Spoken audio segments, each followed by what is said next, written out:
The descent of Car 4 was engineered to be a phantom experience, a marvel of pneumatic isolation designed to shield the executive class from the physical reality of gravity. No turning back now. Sterling Tower did not merely house the corporate elite, it insulated them from the world below. At exactly 8:45 on a Tuesday evening, that meticulously crafted illusion shattered with a violent concussive jolt. The carriage halted mid-shaft, plunged instantly into absolute blackness. The polished brass and imported mahogany paneling vanished. The sudden absence of the building's ambient white noise frequency left a suffocating heavy vacuum. A bruised, jaundiced glow from emergency halogens flickered to life seconds later, casting long, distorted shadows over the sharp lapels of a bespoke wool suit. Panic, sharp and tasting of copper, flooded the senses. The sealed environment transformed in a heartbeat from a vessel of extreme privilege into a suspended airtight vault.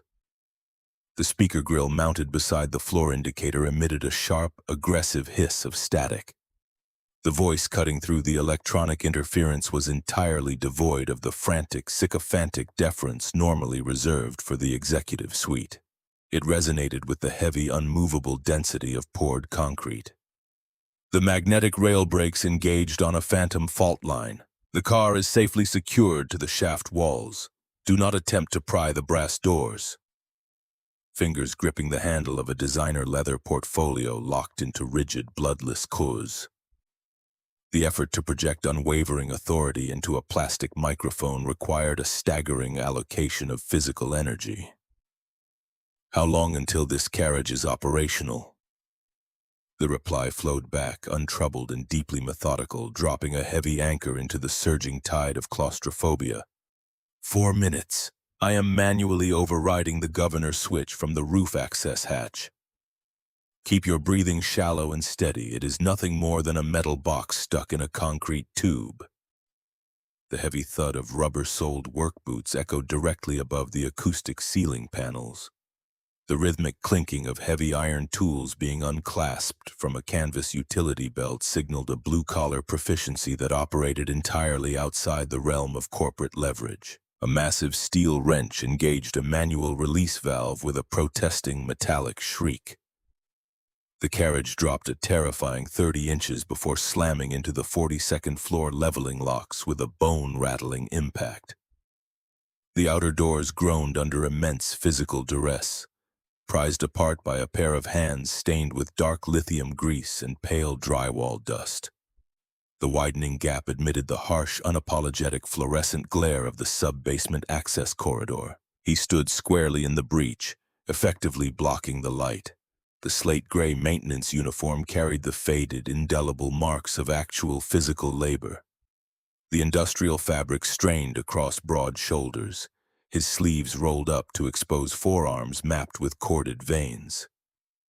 A heavy brass compass swung from a worn leather loop at his hip, catching the fluorescent glare.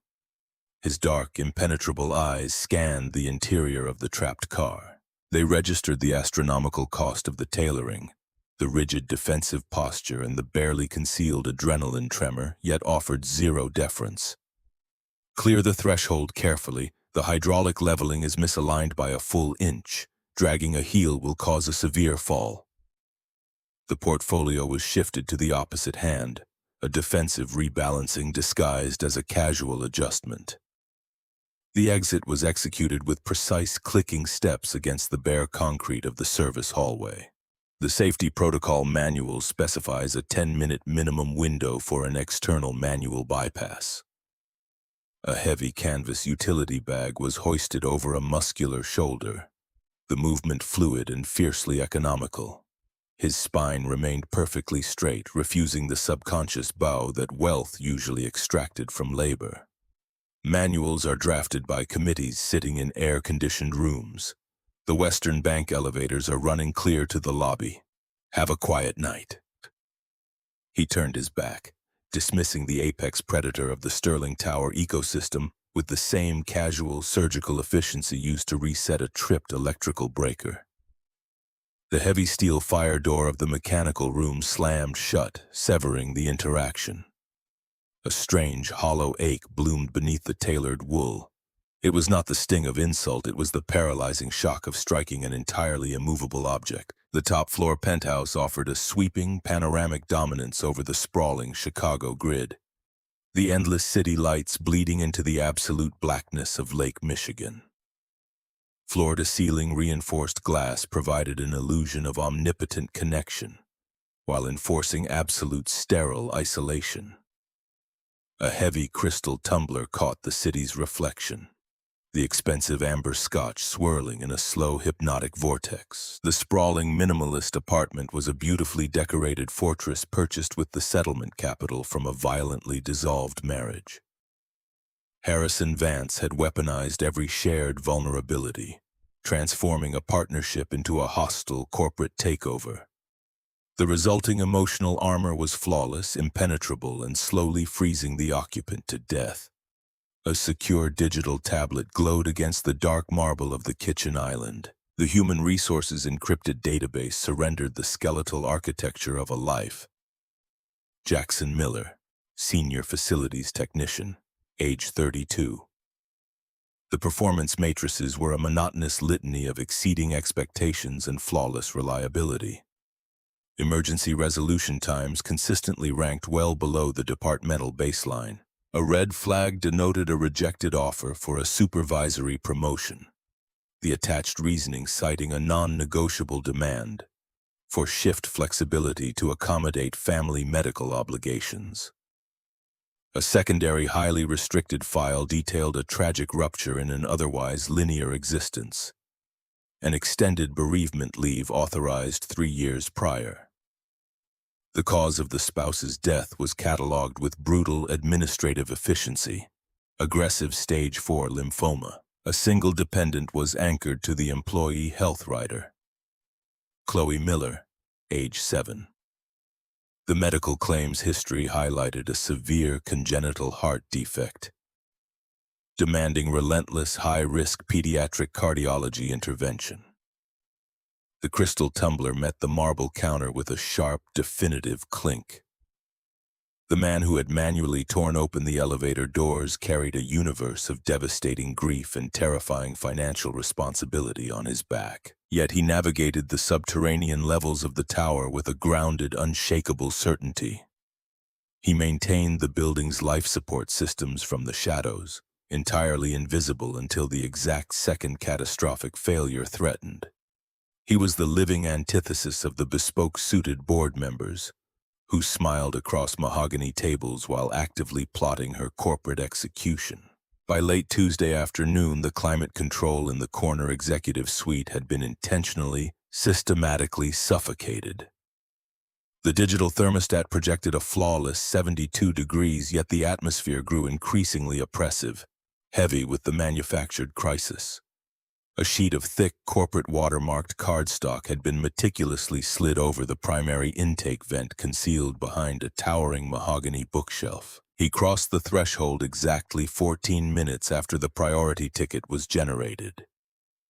The familiar canvas utility bag was slung securely across his chest.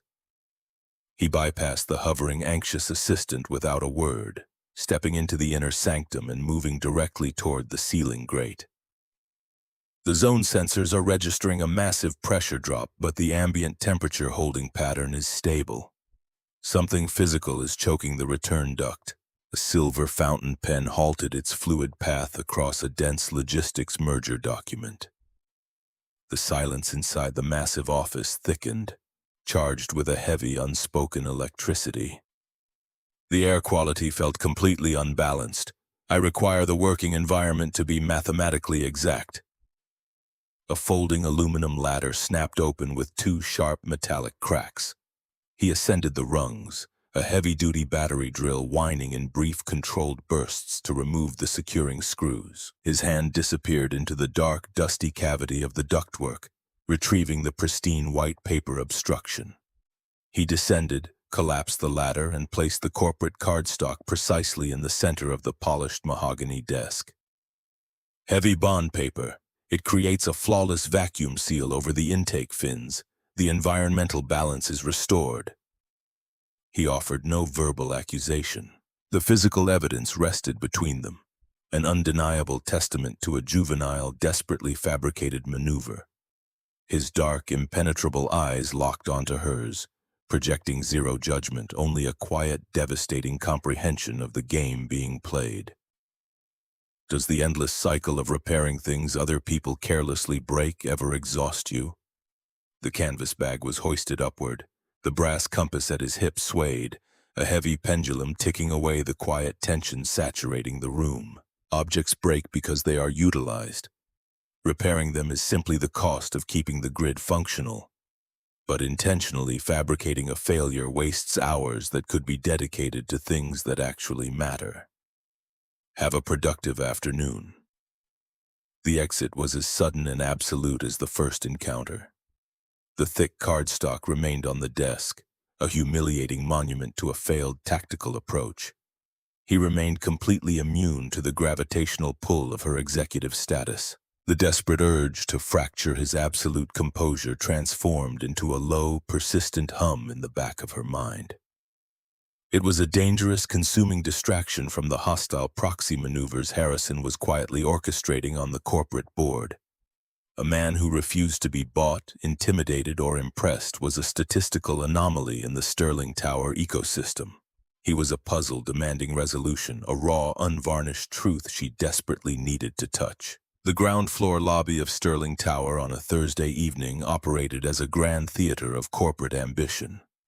Mid-level finance analysts, legal aides, and junior vice presidents surged toward the revolving glass doors, a rushing river of imported wool, silk ties, and frantic caffeinated energy.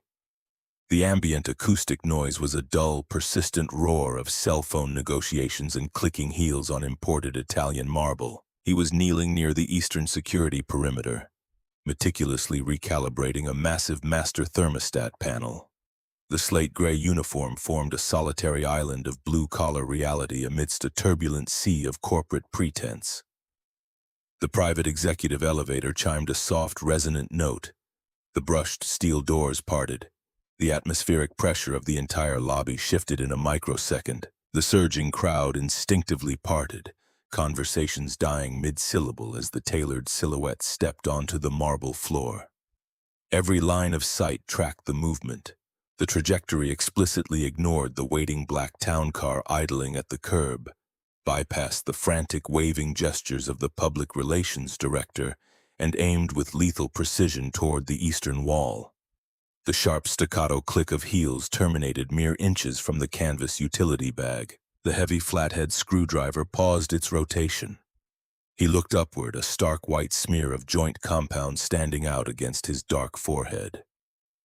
The sprawling lobby plunged into an absolute breathless silence. 40 highly paid professionals froze in place, sensing a catastrophic, unprecedented collision of distinct social stratospheres. The voice that echoed across the vast marble expanse was stripped entirely of its boardroom armor. It carried a dangerous, unprecedented tremor of raw vulnerability. "I don't have a husband. I was wondering, can I have a date with you?" A heavy leather briefcase slipped from a paralyzing grip across the room, striking the floor with a sharp gunshot crack. Nobody dared to breathe. He did not offer a flattered smile. He did not scan the audience of gaping executives. He stood up with agonizing deliberation, wiping his hands slowly on a grease-stained shop rag. He looked down at her, his expression a fortress of absolute, unyielding moral clarity. "I have dignity. I deserve respect. My life and my daughter's life are not a public relations exercise designed to make you feel human." The rejection struck like a physical concussive wave, delivered without a trace of malice but loaded with absolute, devastating truth. He secured his tools, lifting the heavy bag. "I am employed to fix the infrastructure of this building, not the ruins of your reputation."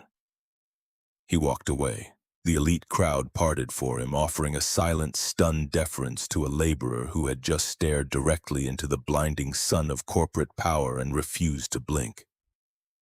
The humiliation burned hot and fast, a public, searing dismantling of an ego that had required a decade of blood to construct. The rain drove in violent horizontal sheets across the Dan Ryan Expressway, the tires of the dark SUV hissing over the slick asphalt. The gleaming, untouchable towers of the loop faded rapidly in the rearview mirror, replaced by the low-slung brick bungalows and glowing neon liquor store signs of the South Side. The address extracted from the HR file felt like a set of coordinates mapping an entirely different planet located within the same city limits. The neighborhood was cloaked in a heavy, exhausted quiet. The SUV rolled to a halt across from a modest, impeccably maintained duplex. A rusted 10-year-old sedan sat in the cracked concrete driveway, its hood propped open beneath the harsh, unforgiving glare of a caged droplight.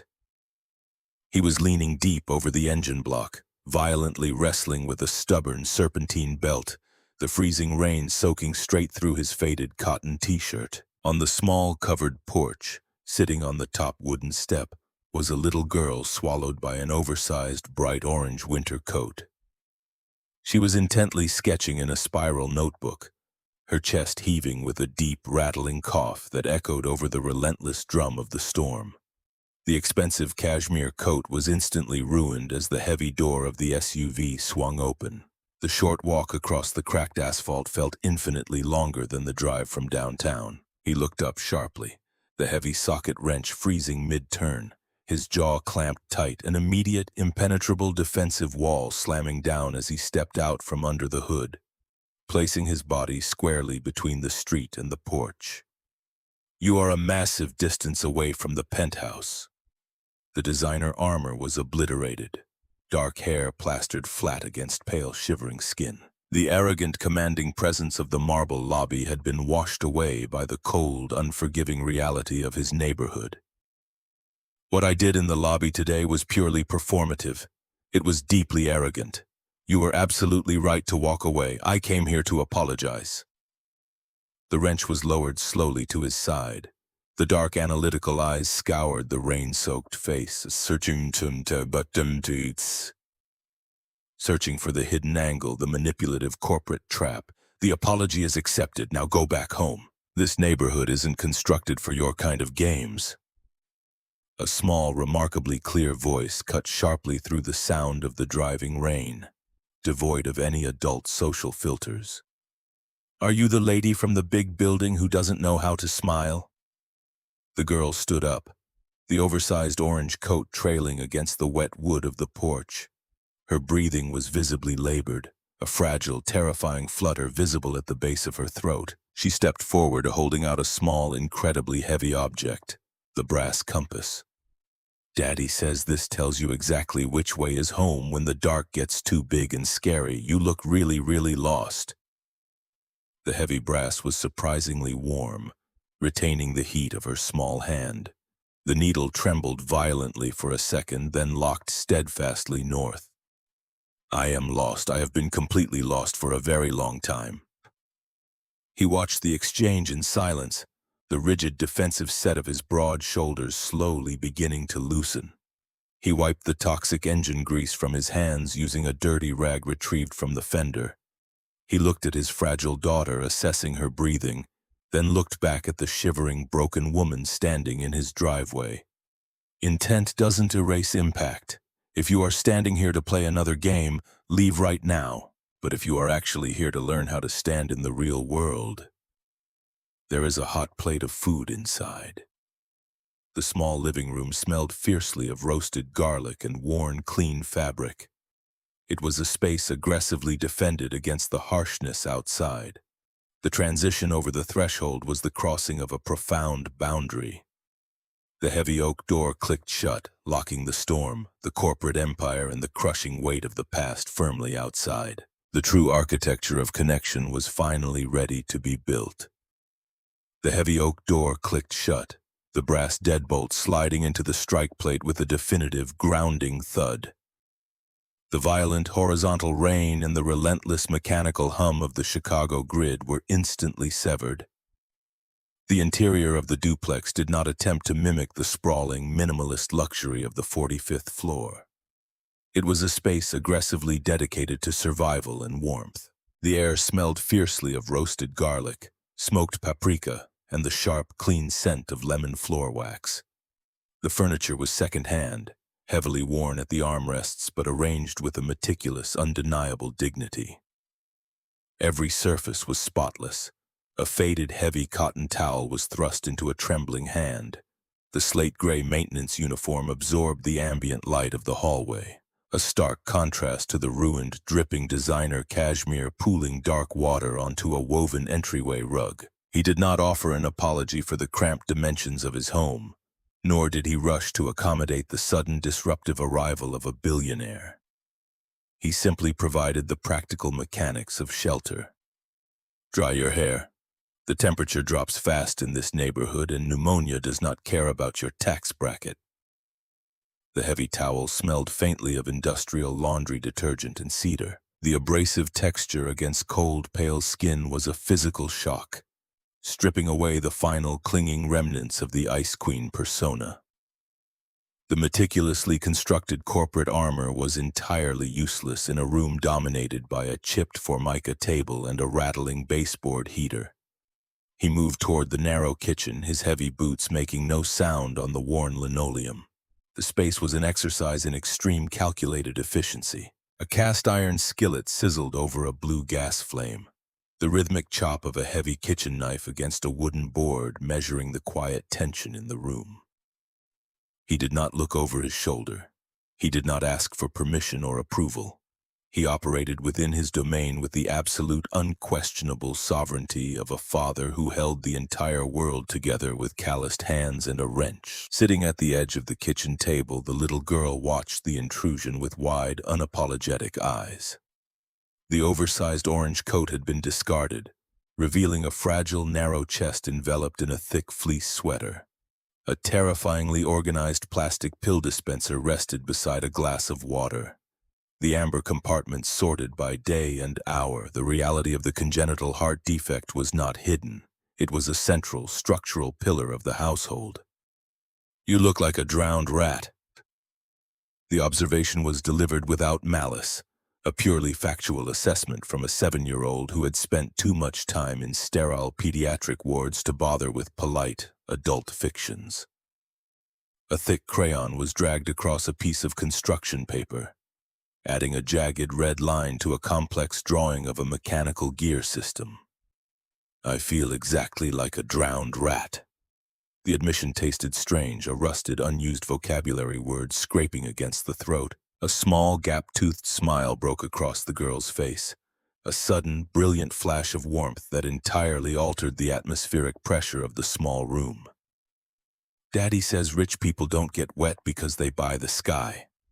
I guess he was wrong about that." The chopping in the kitchen ceased. A heavy white ceramic plate was set down on the chipped formica, directly over the crayon marks. The meal was fundamentally simple: roasted chicken, blistered green beans, and seasoned potatoes. But the steam rising from the cracked ceramic carried the weight of an absolute, undeniable reality. It was a grounding anchor in a world entirely unmoored. The sky belongs to the storm. Money just buys a slightly heavier umbrella. Eat the food before it goes cold. He sat opposite the table, pulling a glass of ice water toward his chest. His dark eyes remained vigilant, a silent sentinel guarding the perimeter of his daughter's peace. The fork felt unusually heavy in a manicured hand. The silence stretching across the small table was completely devoid of the toxic, calculating electricity of a corporate boardroom. There were no hidden agendas simmering beneath the roasted garlic. There was only the brutal, honest transaction of a shared meal. "Why did you walk away today?" The question slipped out, bypassing the internal, highly paid legal counsel that usually filtered every syllable. The need to understand the mechanics of his absolute defiance overrode the instinct for self-preservation. He did not pause. He did not look away. The brass compass resting on the table beside his water glass caught the dim overhead light. "A fortress keeps the enemy out, but it also starves the people inside. You built a tower of ice to protect yourself, and you expected me to freeze alongside you just for the privilege of standing in your shadow. I refuse to be cold." The blunt force trauma of the truth shattered the remaining glass walls of her ego.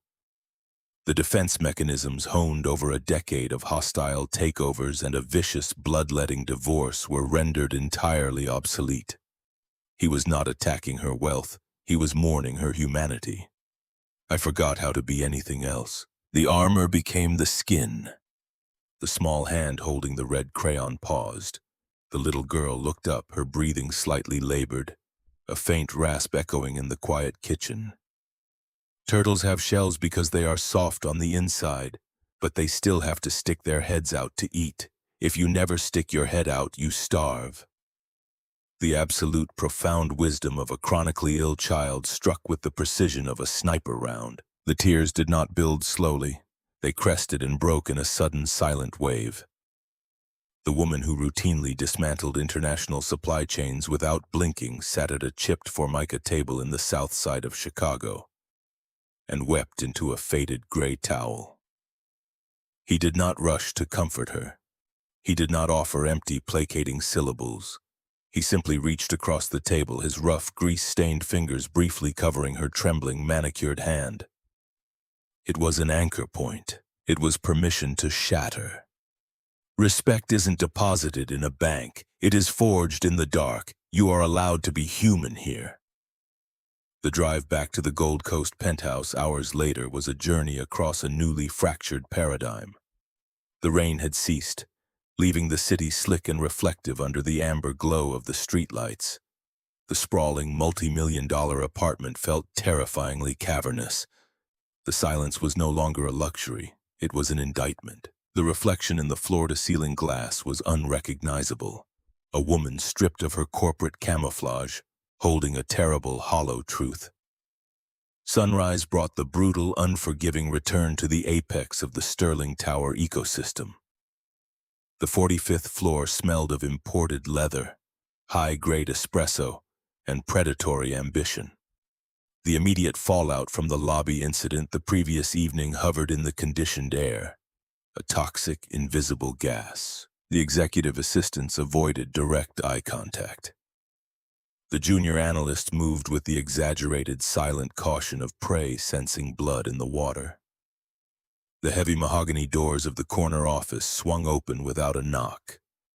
Harrison Vance glided across the plush carpet, the bespoke Italian suit draping perfectly over a physique maintained by expensive personal trainers and absolute ruthless narcissism. His smile was a calculated, razor-sharp weapon. The board is unsettled. The whispers in the executive washroom are entirely focused on your sudden, theatrical descent into the labor pool. A chief executive who begs a maintenance worker for validation in front of 50 employees projects a catastrophic structural instability. The heavy silver fountain pen was set down precisely parallel to the edge of the leather desk blotter. The armor slammed back into place, cold and unyielding. My operational metrics are flawless. The logistics merger is 36 hours from a signature.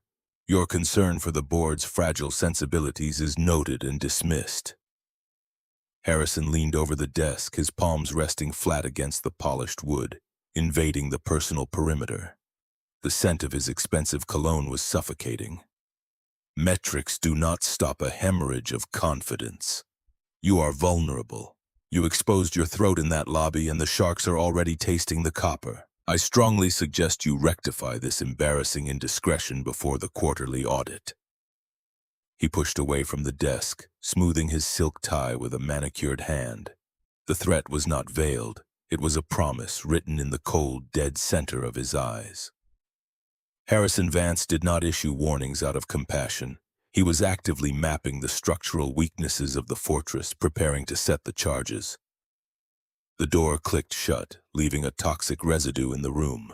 The perspective had entirely shifted. The glass walls of the office no longer felt like a vantage point. They felt like a beautifully designed cage. The gaze drifted downward, past the spreadsheets and the merger documents, staring at the small rectangular aluminum grate of the air return vent near the baseboard. The building was a living, breathing machine, and she had spent her entire tenure entirely blind to the veins and arteries that kept it alive. She thought of the calloused hands that turned the valves, the heavy boots that walked the dark subterranean corridors, and the terrifying, fragile heartbeat of a 7-year-old girl that anchored the entire operation. The transition from the executive floor to the south side ceased to be an anomaly.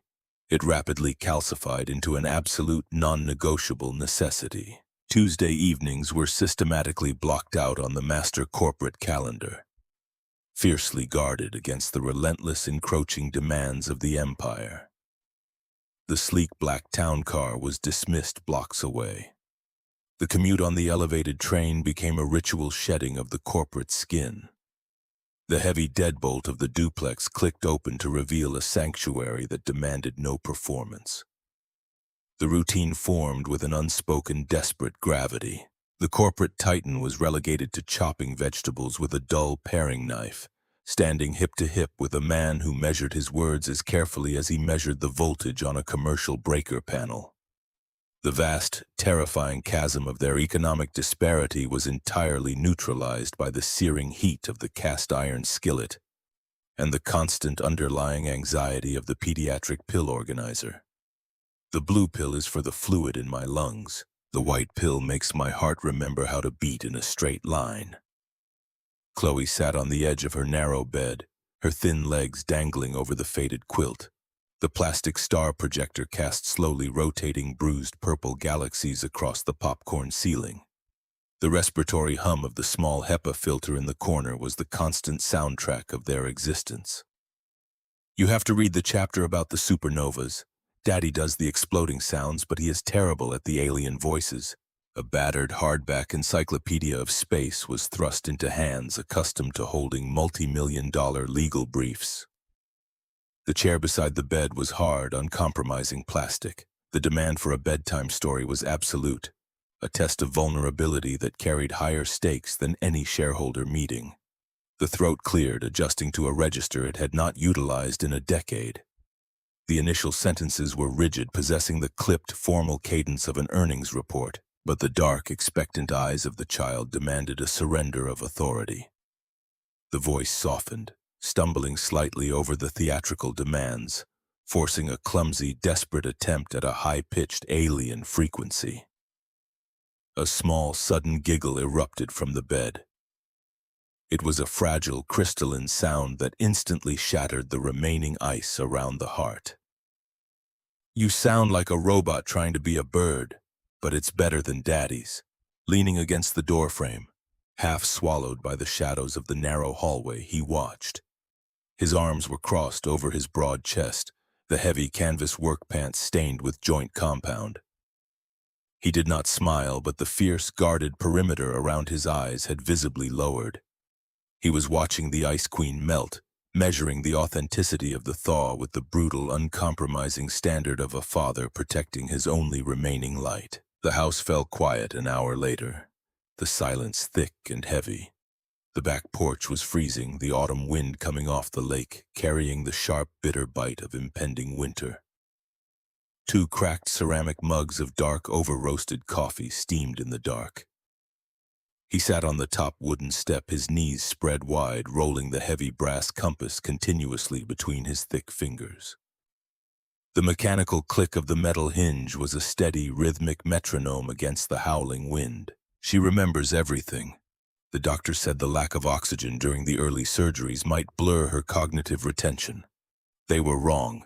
She remembers the exact shade of blue her mother wore on her last birthday. The steam curled upward from the mug, dissolving rapidly into the freezing air. The confession was a heavy, iron weight placed deliberately between them. You keep the compass to make sure she never forgets the coordinates. The compass stopped spinning. He closed his large hand over the brass casing, concealing it entirely. I keep the compass to make sure I don't walk into the ocean. The gravity of the past is massive.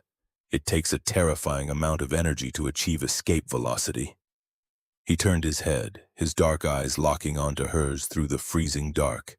The raw, unfiltered intensity of his gaze was a physical force. Second love honors the first. It is the ultimate proof that the capacity to build something enduring was not buried in the ground. but I will not drag my daughter into a war zone. Your world is built on blood. If you bring that violence to my doorstep, I will lock the deadbolt and you will never see the inside of this house again." The ultimatum was delivered without raising his voice. It was an absolute, unshakable boundary established by a man whose dignity was entirely non-negotiable. "I am dismantling the war zone. I just need time to defuse the charges." The coffee cooled rapidly in the bitter wind. The fragile, newly formed bridge between the penthouse and the south side was holding, but the structural integrity was about to be tested by a catastrophic external pressure. Deep inside the bowels of Sterling Tower, sitting in an office illuminated only by the harsh blue glare of multiple encrypted monitors, Harrison Vance tapped a manicured finger against a leather desk pad. The digital HR file on Jackson Miller had been completely decrypted. The medical riders, the devastating out-of-pocket maximums for pediatric cardiology, the terrifying, precarious financial tightrope of a blue-collar worker keeping a sick child alive. The predatory smile returned, cold and absolute.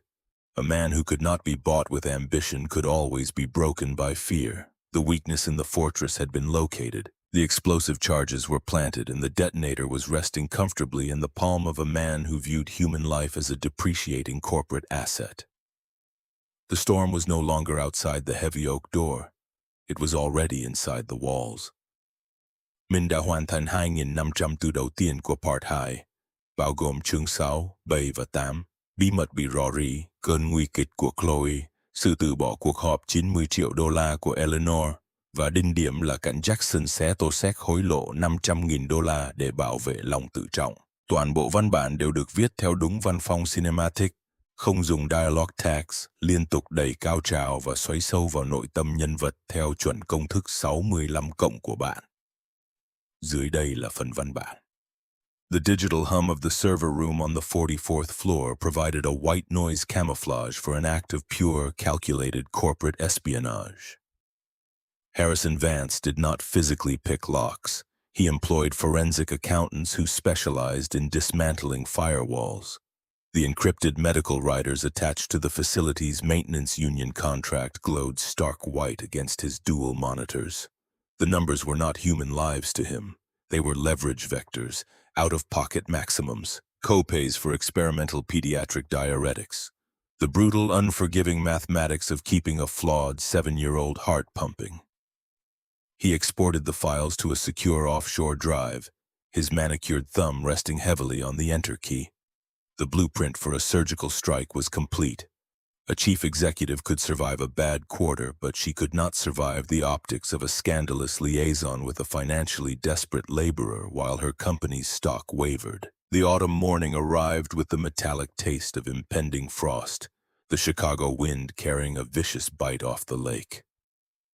The rusted sedan groaned in the driveway, its heater core struggling to push lukewarm air over the cracked dashboard.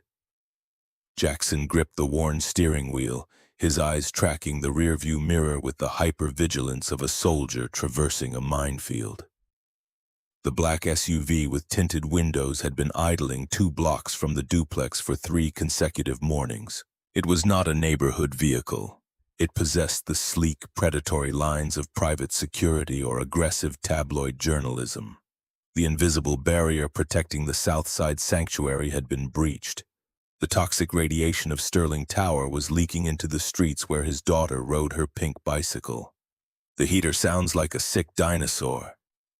A small, mittened hand patted the dashboard. Chloe sat strapped into the back seat, the oversized orange coat zipped to her chin. Her breathing was shallow, a faint, rhythmic wheeze that immediately tightened the muscles across his broad back. He adjusted the vent, directing the meager airflow toward her freezing knees. Dinosaurs were tough. They survived the Ice Age until the very end. We just need to survive until the school bell rings. He pulled into the drop-off lane of the brick elementary school. The normal, chaotic swarm of parents and children was entirely disrupted. 3 individuals holding telephoto lenses stood aggressively near the chain-link fence. The flashbulbs erupted in rapid, blinding succession the moment the sedan's tires bumped against the curb. The invasion was absolute. The privacy required to manage a chronically ill child was violently stripped away, sold for clicks on a financial gossip blog. Jackson did not shield his face.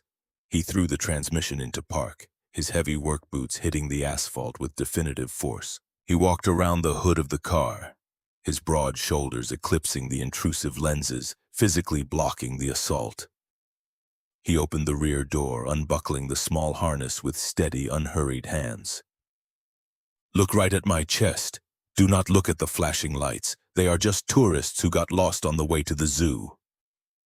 He lifted her out, wrapping his heavy canvas jacket around her fragile shoulders, and carried her through the gauntlet. The shouted questions about the sterling CEO and corporate payoffs dissolved into meaningless static against the roaring adrenaline in his ears.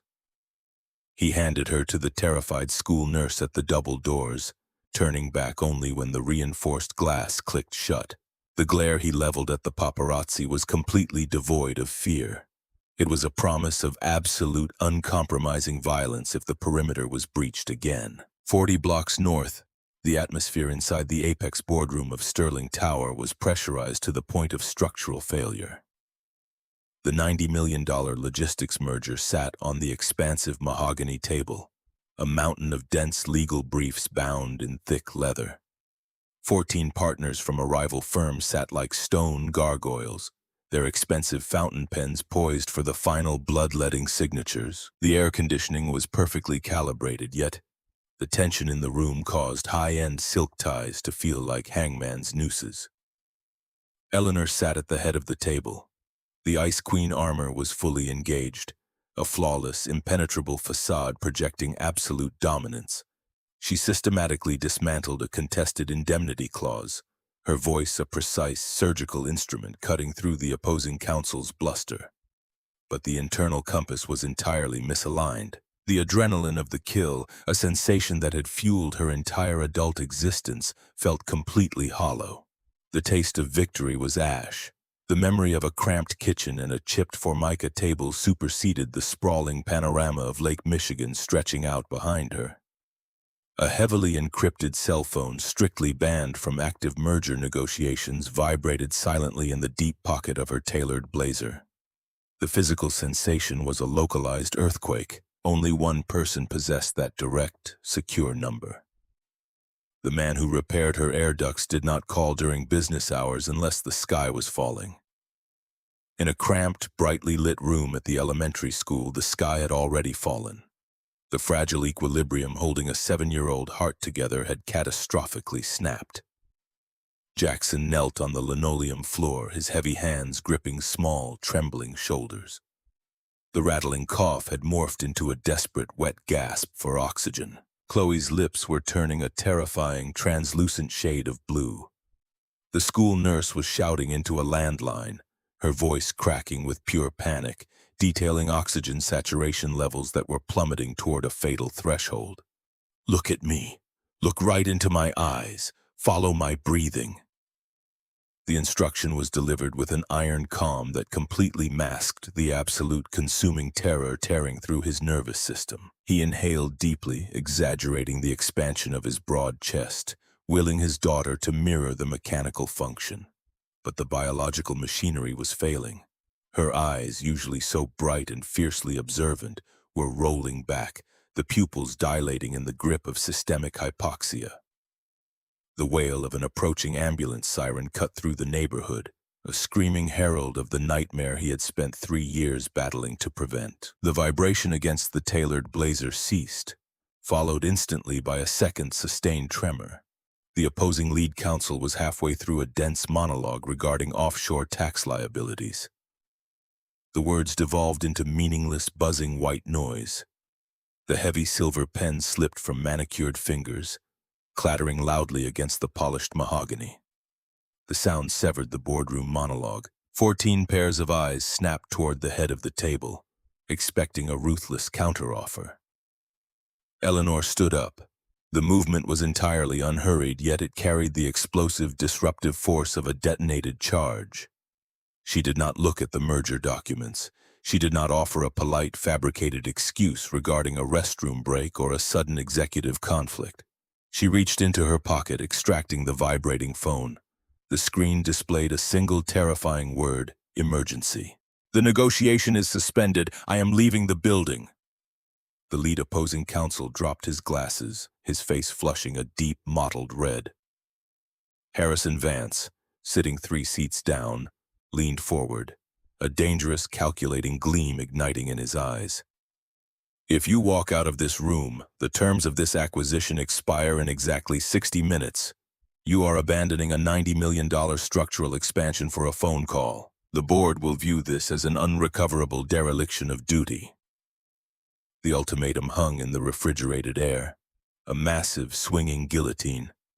She looked down at Harrison, the man who had systematically dismantled her capacity for human connection. The choice was binary: the empire or the compass, the fortress of ice or the terrifying, vulnerable reality of a hospital waiting room. "The empire can burn. My priorities have shifted." She turned her back on the apex of corporate power. The heavy double doors of the boardroom swung open, and she walked out without a single glance backward, leaving behind a stunned, paralyzed audience of the city's most ruthless financial predators. The descent in the private elevator was an agonizing exercise in temporal distortion. Every passing floor was a lifetime wasted. The sleek black town car was abandoned at the curb. She sprinted down the rain-slicked concrete of Michigan Avenue, the designer heels violently discarded into a municipal trash can, running barefoot toward a waiting taxi. The armor was completely, permanently shattered. The brutal fluorescent lighting of the county hospital pediatric intensive care unit washed out the color of everything it touched. The air smelled of industrial bleach and sharp metallic panic. The rhythmic mechanical hiss of a ventilator dominated the auditory landscape, a cruel synthetic substitute for human lungs. He sat in a rigid plastic chair positioned exactly outside the heavy glass doors of the isolation room. The slate-gray maintenance uniform was stained with dark, terrifying patches of sweat and desperation. He was leaning forward, his elbows resting heavily on his knees, his face buried deep in his calloused hands. The heavy brass compass hung motionless from his belt. The absolute unshakable foundation of the Sterling Tower maintenance crew had been reduced to a fragile, praying shell. The mathematics of the medical monitors inside the room were calculating the exact cost of a failing ventricle. The chaotic, breathless arrival of a barefoot corporate titan did not register until she dropped heavily into the adjacent plastic chair. Her tailored wool suit was soaked with freezing rain, her feet bleeding from the frantic, jagged sprint across the city sidewalks. She did not offer empty, hollow platitudes about everything being fine. She simply reached out, sliding her cold, trembling hand over his locked, grease-stained knuckles. He slowly lifted his head. The dark eyes were rimmed with a profound, exhausted red.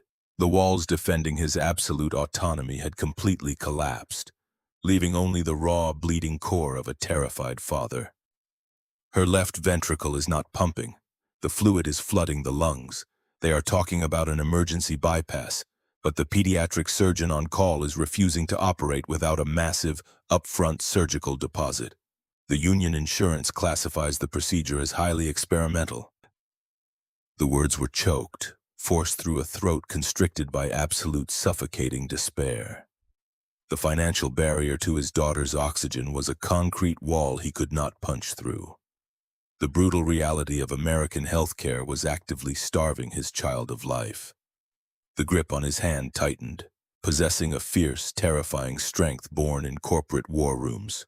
The Ice Queen had not melted to become weak. She had melted to become lethal. "I will buy this entire hospital before I let them deny her a surgeon. I will wire the funds from my personal accounts in exactly 3 minutes." He stared at her, the exhaustion warring with the deeply ingrained, non-negotiable demand for self-reliance. The instinct to refuse charity, to maintain the absolute dignity of the provider, flared violently in his chest. But the mechanical hiss of the ventilator behind the glass was a relentless, ticking clock. Pride was a luxury that cost oxygen, and he was completely bankrupt. I will repay every single cent, even if it takes the rest of my natural life. I am not a charity case. The declaration was a desperate, clinging grasp at his dissolving autonomy. She did not patronize him with assurances of forgiveness. She accepted the terms of his pride with absolute, unwavering respect. It is a loan, fully documented with zero interest. Now point me toward the hospital administrator who put a price tag on her breathing.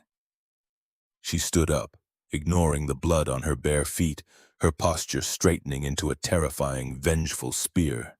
She was no longer a CEO negotiating a logistics merger. She was an apex predator hunting the bureaucrats who stood between a child and a scalpel. The surgical deposit was secured with a single aggressive phone call to a private wealth manager that terrified the hospital's billing department into absolute immediate compliance. The pediatric cardiothoracic team was mobilized within 20 minutes. The agonizing wait resumed, a suspended purgatory of bad coffee, ticking wall clocks, and the terrifying silence of the operating theater. They sat side by side in the harsh, uncompromising light of the waiting area. The profound economic disparity that had defined their initial interactions was completely erased by the great, terrifying equalizer of a surgical waiting room. He did not pull away from her proximity. He allowed the exhausted weight of his broad shoulders to rest slightly against hers. It was an unprecedented surrender of his defensive perimeter, an acknowledgement that he could not carry the crushing gravity of the world entirely alone. You walked out of a $90 million acquisition. The observation was quiet, rumbling deep in his chest. He had seen the financial news alerts scrolling across the silent television bolted to the hospital wall. The stock market was already reacting to the unprecedented abandonment of the boardroom. I walked toward the only thing that actually holds any real value. The acquisition was just paper. This is blood. The brass compass was unclipped from his belt. He turned the heavy, cold metal over in his palm, feeling the smooth, worn edges of the casing. He extended his hand, placing the heavy instrument directly into her lap. The needle points to true north. It ignores the magnetic interference of the storm. You found your true north today. The heavy double doors of the surgical wing swung open. A surgeon wearing blood-spattered scrubs and a surgical mask pulled down around his neck stepped into the waiting area. The exhaustion lining his face was a terrifying metric. Jackson stood up, the air completely leaving his lungs, the entire universe condensed into the next 10 seconds. The bypass was successful. We cleared the fluid and stabilized the ventricle wall. She is highly critical, but she is breathing on her own. She is a terrifyingly stubborn fighter. The air rushed back into the room. The absolute crushing weight of the impending grief evaporated, replaced by a blinding, staggering relief. Jackson's knees buckled slightly. A momentary physical collapse caught instantly by the fierce, supportive grip of the woman standing beside him. He pulled her into a sudden, crushing embrace. The contact was raw, desperate, and completely devoid of any remaining boundaries. He buried his face in her damp shoulder, the massive, unshakable foundation of a man finally allowing himself to be held. But the victory of the operating room was not the end of the war. It was merely the survival of a battle. The corporate empire had not ignored the dereliction of duty, and Harrison Vance had not stopped maneuvering in the shadows. 24 hours later, the pediatric intensive care unit was a quiet sanctuary of stabilizing vital signs. Chloe was asleep, heavily sedated, her chest rising and falling with a steady, organic rhythm that defied the mechanical monitors. Jackson sat in the plastic chair, his eyes fixed on the steady green line of her heartbeat. Eleanor had been forced back to Sterling Tower to manage the catastrophic fallout of the abandoned merger, promising to return the moment the board was pacified. The heavy glass doors of the ICU clicked open. The footsteps approaching were not the soft, rubber-soled tread of a trauma nurse. They were the sharp, authoritative clicks of expensive Italian leather. Harrison Vance stood at the foot of the narrow hospital bed. The bespoke suit was an aggressive, hostile intrusion into the sterile, sacred space of healing. He did not look at the sleeping child. His eyes were locked entirely on the exhausted, grease-stained man sitting in the plastic chair. The predatory smile was firmly in place, a weapon drawn and leveled. It is remarkable how quickly the facade of independence crumbles when the pressure is applied to the correct artery. You look completely exhausted, Mr. Miller. Survival is an incredibly expensive habit. Jackson did not stand up. He did not offer the respect of a defensive posture. He remained seated, his heavy hands resting on his knees, his dark eyes analyzing the threat with the cold, detached precision of a technician identifying a structural flaw in a load-bearing wall. You are trespassing in a restricted medical zone.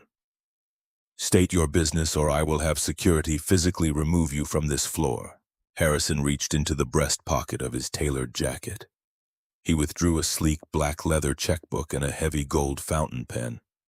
He stepped toward the small plastic tray table spanning the hospital bed, his movements deliberately slow and insulting. The narrative is spinning wildly out of my ex-wife's control. Her mental fitness is actively being debated by the board. Her erratic behavior, explicitly tied to her sudden, bizarre obsession with an hourly laborer, is destroying shareholder value. The gold pen glided across the textured paper of the check. The scratching sound was agonizingly loud against the quiet hum of the medical monitors. He tore the heavy slip of paper free and slid it across the plastic tray directly into Jackson's line of sight. The number written in stark black ink was staggering. $500,000, a sum that represented a lifetime of grueling overtime, the absolute elimination of every crushing medical debt, and a titanium wall of financial security erected permanently around a fragile 7-year-old heart. It was salvation, printed on a single piece of paper. You take this, you secure your child's future permanently. In exchange, you sign a sworn, legally binding affidavit stating that the chief executive used her position of power to actively coerce you into a personal relationship under the threat of termination. A classic, indefensible abuse of corporate authority. The silence in the ICU was absolute, broken only by the steady, rhythmic breathing of the sleeping child. The mechanical hum of the room seemed to amplify the agonizing, crushing weight of the paper sitting on the tray table. The mind raced, calculating the terrifying reality of the medical bills waiting to be processed, the crippling cost of the experimental bypass, the desperate, hollow look in his daughter's eyes when the pain flared. The money was absolute salvation. It was the key to unlocking the gates of a medical fortress that kept the working class permanently locked outside. All it required was a single devastating lie. All it required was the complete public destruction of the woman who had sprinted barefoot across Chicago to buy his daughter's oxygen. Jackson looked at the check, the heavy ink zeros blurred under the harsh fluorescent light. He looked at his sleeping daughter, the fragile chest rising and falling. Then he looked at the man standing across the bed, a creature entirely devoid of a moral center, operating under the absolute delusion that every single human soul possessed a calculable market price. His large, calloused fingers reached out. They hovered briefly over the life-altering sum of money. They did not pick up the paper. He pressed his thick fingers down, pinning the check against the plastic tray. He dragged it slowly, deliberately back across the surface until it rested exactly in front of the bespoke suit. I can rebuild my entire life from the ground up, with nothing but my 2 hands and a toolbox, but I will never sell my soul to permanently stain her name. The gold pen was ignored. Jackson stood up, his massive frame towering over the hospital bed, closing the physical distance until the sheer, undeniable threat of his presence forced the executive to take a sudden, involuntary step backward. A good man does not purchase his daughter's heartbeat with another woman's blood. Keep your money. We survive on the truth. The moral absolute struck with the force of a physical blow. Harrison Vance stared at the rejected check, the fundamental laws of his corrupt universe entirely broken by a man who refused to bend. He snatched the paper from the tray, his face twisting into a mask of pure, humiliated malice. You have absolutely no idea what kind of war you just invited into your life. The media will dissect your past. I will ensure you are unemployable in this city. You just chose pride over your child's survival. I chose dignity. Now get out of my daughter's room before I break your jaw. The executive retreated, the sharp clicks of his Italian leather shoes echoing a rapid, frantic rhythm down the sterile corridor. The victory of character was absolute and unshakable, but the cost of that victory was about to be extracted. The trap had failed, which meant the destruction would simply shift from a surgical strike to a carpet-bombing campaign. The tabloids would descend. The paparazzi would swarm the hospital. The fragile peace he had bled to secure for Chloe was about to be violently incinerated in the crossfire of a corporate war. He stood alone in the quiet hum of the ICU, staring at the closed glass doors. The woman he loved was walking blindly into a boardroom execution, completely unaware that he was about to break her heart in order to save her life. The sterile silence of the pediatric intensive care unit was a heavy, suffocating blanket immediately following the departure of the bespoke suit. The rhythmic synthetic hiss of the ventilator pushing oxygen into frail lungs was the only anchor tethering a fractured reality to the present moment. The rejection of the $500,000 bribe was not a victory lap, it was the detonation of a bridge. The flames were already crawling up the structural supports of his meticulously guarded life. Harrison Vance operated entirely within an ecosystem of mutually assured destruction, and a laborer refusing a payout was an anomaly that demanded total annihilation. The digital clock on the wall shifted its red glowing numbers to 3 a.m. The crushing gravity of the impending media siege settled over the broad, exhausted shoulders of the man sitting rigidly in the plastic hospital chair. The paparazzi swarming the elementary school had merely been a vanguard. By morning, the tabloids would dissect his finances, his late wife's medical debt, and his daughter's congenital defect. They would construct a narrative of a predatory opportunist targeting a vulnerable, erratic chief executive. The truth was irrelevant against the sheer velocity of a corporate smear campaign. The only mathematical equation that guaranteed his daughter's absolute safety required the immediate, permanent removal of the high-value target from her proximity. The heavy, reinforced glass doors at the end of the corridor slid open. The approaching footsteps lacked the sharp, aggressive cadence of the previous intruder.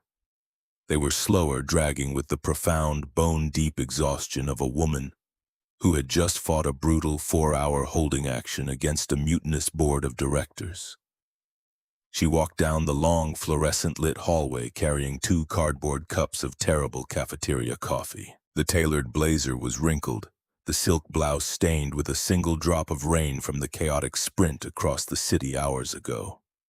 The pristine, intimidating armor of the Sterling Tower apex predator was entirely absent. She looked utterly drained, yet her eyes locked onto the towering figure standing outside the isolation room with a desperate, luminous relief. She was a sailor who had navigated a catastrophic hurricane, finally spotting the solid, unyielding stone of a lighthouse. He stepped away from the glass window of the ICU. He did not close the physical distance between them. He stopped in the center of the corridor, his feet planted wide, his posture locking into a rigid, impenetrable barricade. The heavy canvas jacket hung stiffly from his frame. The warmth that had radiated from him during the terrifying hours of the surgical wait was completely, deliberately extinguished. She stopped 3 feet away, the cardboard cups trembling slightly in her hands. The sudden freezing drop in the atmospheric pressure between them was instantaneous. The relief in her eyes fractured, rapidly replaced by a creeping, suffocating dread. The interim board committee agreed to delay the vote of no confidence until Friday. It was a bloodbath, but I bought us 48 hours to control the narrative. He looked at the dark circles under her eyes, the physical toll of defending an empire she no longer valued. The urge to step forward to take the burning paper cups from her hands and pull her into the absolute safety of his chest was a physical agony. It required every ounce of disciplined blue-collar endurance he possessed to remain rooted to the linoleum floor. There is no narrative to control. The intersection of our lives was a structural error. It requires immediate correction. The words were delivered with a flat, mechanical precision. They contained zero malice, which made the impact infinitely more devastating. A direct attack could be countered with corporate aggression. Absolute cold detachment offered no surface to strike against. The cardboard cups hit the polished floor, the dark liquid splashing violently across the hem of her trousers. She did not look down. Her gaze remained locked on his face, frantically searching the dark, impassive eyes for the man who had buried his face in her shoulder just hours ago. You are exhausted. The trauma of the surgery is blinding you. We survived the crisis. She is breathing. We can build a defense against whatever Harrison is planning. He slowly shook his head, the movement heavy and definitive. The brass compass hanging from his belt remained perfectly still. You cannot negotiate a ceasefire with a wildfire. Your world requires collateral damage to function. My daughter is not collateral. She requires a quiet, boring, invisible life to heal. I will not drag her onto a battlefield just to prove I can survive the crossfire. The rejection bypassed the intellect entirely, striking directly at the raw, unprotected core she had just unearthed. The defense mechanisms that had shielded her through a decade of ruthless corporate warfare attempted to re-engage, but the machinery was irreparably broken. The Ice Queen could not be resurrected. There was only a woman standing in a hospital hallway, bleeding out from a wound inflicted by the only person she completely trusted. I abandoned my empire for you. I walked away from a $90 million acquisition because I finally found something real. You cannot simply discard this. The desperation in her voice echoed off the sterile walls. It was the sound of a foundation cracking under catastrophic stress. He absorbed the agony, processing the guilt with the stoic, unbreakable endurance of a man accustomed to carrying heavy loads in the dark. Sacrifice is the currency of a parent. I am grateful for the oxygen you bought my child today. I will repay the debt, but a safe harbor cannot exist inside a war zone. Go back to your tower. Reclaim your board. Leave us in the quiet. He turned his back on her. The movement was agonizingly deliberate, a physical severing of the tether that had kept her anchored to the earth. He walked back to the heavy glass doors of the intensive care unit, pushing his broad shoulders through the threshold. He did not look back over his shoulder. He stepped into the isolation room, pulling the heavy curtain across the glass pane, completely eclipsing himself from her view. The hallway was entirely empty, save for the spilled coffee spreading across the linoleum. The absolute deafening silence of the hospital wing pressed down on her lungs. The isolation she had experienced in the penthouse was a luxurious manufactured solitude. This was true, terrifying abandonment. The compass needle had spun wildly out of control, leaving her completely stranded in a freezing, hostile void. 72 hours evaporated into a blur of localized alarms, fluctuating blood pressure readings, and the agonizingly slow weaning of a 7-year-old from a mechanical ventilator. The media siege erupted exactly as predicted. The perimeter of the county hospital was lined with aggressively angled telephoto lenses. The tabloids ran screaming headlines detailing the erratic, scandalous downfall of the Sterling CEO, heavily implying a predatory manipulation by a financially ruined widower. Jackson ignored the flashing lights. He moved through the gauntlet of reporters twice a day to retrieve clean clothes from the duplex, his face a mask of carved granite, entirely immune to the shouted provocations. Inside the walls of the ICU, the external noise was rendered obsolete by the steady, strengthening rhythm of a human heart. Chloe opened her eyes on a Thursday morning. The heavy, bruised purple shadows beneath her lashes were fading. The ventilator tube had been removed, replaced by a simple nasal cannula. She looked at the massive, exhausted man sleeping upright in the terrible plastic chair. His heavy work boots braced against the metal frame of the bed. "You look like a crumpled-up paper bag." The voice was a hoarse, fragile whisper, severely raspy from the intubation. But the sharp, unapologetic observation was fully intact. He bolted awake, the adrenaline spiking instantly. The crushing weight of the past 4 days momentarily vanished, replaced by a blinding, staggering surge of gratitude. He leaned over the bed, his massive hands gently framing her pale face. "Paper bags are tough. They carry the groceries. How does your chest feel?" She touched the thick, white surgical dressing spanning her sternum. Her dark eyes, usually bright with chaotic energy, were incredibly solemn. "It feels like someone parked a truck on my ribs." Did the lady with no smile come back? The question was a precision strike. The carefully constructed emotional barricade shuddered. He smoothed the tangled hair away from her forehead, his voice dropping an octave, maintaining the steady, reassuring cadence of a protector. She had to go back to her big building. The people there needed her to fix things. The small dark eyes studied his face with the terrifying, unfiltered wisdom of a child who had spent her entire life watching adults attempt to hide the truth. "You sent her away. Your jaw is locked tight. It only locks like that when you are lying about being sad." He did not attempt to deny the accusation.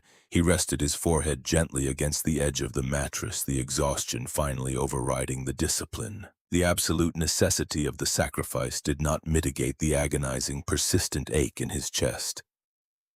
"Sometimes you have to lock the door to keep the monsters out, even if it means leaving the good things outside in the rain." By Friday evening, the medical crisis had fully stabilized. Chloe was transferred from the intensive care unit to a standard pediatric recovery ward. The immediate life or death urgency receded, leaving a vacuum that demanded to be filled with the brutal realities of survival. The hospital bills were mounting despite the massive upfront deposit. The paid leave from the facilities department was rapidly expiring. The corporate machinery of Sterling Tower awaited his return, entirely indifferent to the personal apocalypse he had just navigated. He left the hospital at midnight, leaving Chloe under the watchful eye of a trusted night nurse. The elevated train ride into the heart of the loop was a surreal, disjointed experience. The city glittered with oblivious electric energy. He badged into the subterranean loading dock of Sterling Tower, the heavy steel security doors sliding open to admit him into the concrete bowels of the empire. The maintenance locker room was empty, smelling faintly of ozone, floor wax, and damp industrial cotton. He walked to his assigned metal locker, twisting the combination dial with muscle memory. The heavy door groaned open. Inside, resting on the top shelf beside a spare pair of steel-toed boots, was a thick, battered leather logbook. It was the physical ledger of his professional existence. Every anomaly, every pressure drop, every replaced fuse over the past 36 months was meticulously documented in sharp, black ink. He pulled the heavy book down, carrying it to the scarred wooden table in the center of the break room. The harsh overhead fluorescent lights flickered slightly, a localized voltage drop that his trained ear registered immediately. He sat down, flipping the heavy leather cover open, the mind desperate for a mechanical problem to solve that did not involve pediatric cardiology or shattered relationships. Began to process the data. He was a diagnostician of concrete and steel. He understood how massive systems breathed, how they stressed, and how they ultimately failed. The sequence of anomalous work orders over the past 2 quarters had always bothered him. He began to trace the dates backward, cross-referencing the localized failures. The catastrophic pressure drop in the eastern HVAC grid in October. The cascading blown relays in the subterranean transformer vault in November. The sudden, inexplicable failure of the commercial water filtration system in January. Every single major systemic failure shared a terrifyingly identical signature. They were not organics breakdowns caused by age or standard wear and tear. They were highly localized, catastrophic failures of infrastructure that had supposedly been entirely overhauled and upgraded within the past 12 months. He pulled a folded stack of heavily redacted invoices from the back pocket of the logbook. He had retrieved them from a careless site manager's clipboard weeks ago. A nagging curiosity regarding the astronomical costs associated with standard preventative maintenance. He flattened the papers onto the scarred wood. Vanguard Solutions, a proprietary contracting firm exclusively authorized by the board's internal oversight committee to handle all critical infrastructure upgrades. He ran a calloused finger down the itemized billing codes. High-capacity commercial copper wiring, billed at a premium market rate. Industrial-grade HEPA filtration units for the executive levels. Titanium-reinforced valve seals for the primary boiler system. The realization struck with the concussive force of a physical blow. The mathematics were impossible. 3 weeks ago, he had personally spliced a damaged line in the eastern grid. The wiring inside the conduit was not high-capacity copper. It was cheap, substandard aluminum, highly susceptible to thermal overload. The filtration units on the 45th floor were basic commercial-grade paper, swapped out annually rather than monthly. The valve seals in the boiler room were standard rubber, already showing signs of advanced thermal degradation. The building was not aging. It was not suffering from deferred maintenance. The monolithic needle of glass and steel was being systematically, maliciously cannibalized from the inside out. He turned to the final page of the invoices. The authorization signatures required for the release of the massive capital expenditure funds were printed in bold, black ink. The primary signature belonging to the head of the Internal Oversight Committee was a name he recognized with absolute terrifying clarity: Harrison Vance. The man who had slid a $500,000 bribe across a hospital tray table was not merely a jealous, vindictive ex-husband orchestrating a corporate coup to soothe a bruised ego. He was a parasite actively draining the foundational lifeblood of the empire he claimed to be defending. The aggressive, orchestrated media smear campaign against the chief executive was not just about moral optics or boardroom leverage. It was a desperately accelerated, heavily funded smokescreen. The annual independent federal structural audit of Sterling Tower was scheduled to commence in exactly 4 days. Once the federal inspectors opened the drywall, peeled back the conduit housing, and tested the tensile strength of the infrastructure, the phantom components would be immediately exposed. The discrepancy between the $50 million billed by Vanguard Solutions and the cheap, failing scrap metal holding the building together would trigger an avalanche of federal indictments. Harrison desperately needed to oust the CEO and take absolute, unquestionable control of the audit committee before the inspectors arrived in the lobby. He needed to bury the bodies before the dogs started digging. The leather cover of the logbook was slammed shut. The sound cracked like a rifle shot in the empty concrete break room. The rejection of the bribe in the ICU had been an act of personal preservation. Walking away from the woman in the hospital corridor had been a desperate, agonizing attempt to shield his daughter from the blast radius of a corporate war. But safety purchased through willful blindness was a corrosive, toxic currency. A fortress built on lies will eventually crush its architect.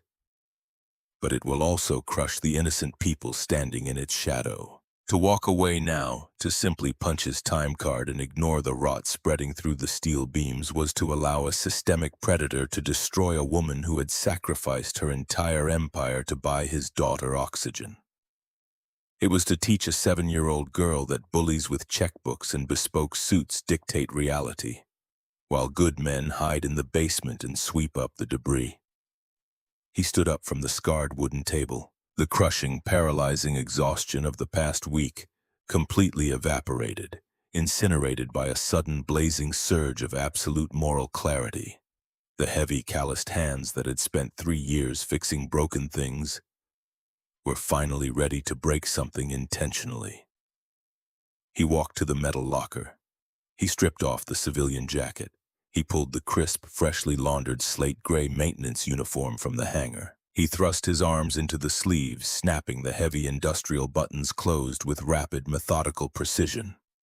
He laced the steel-toed work boots, pulling the heavy nylon laces tight enough to cut off the circulation.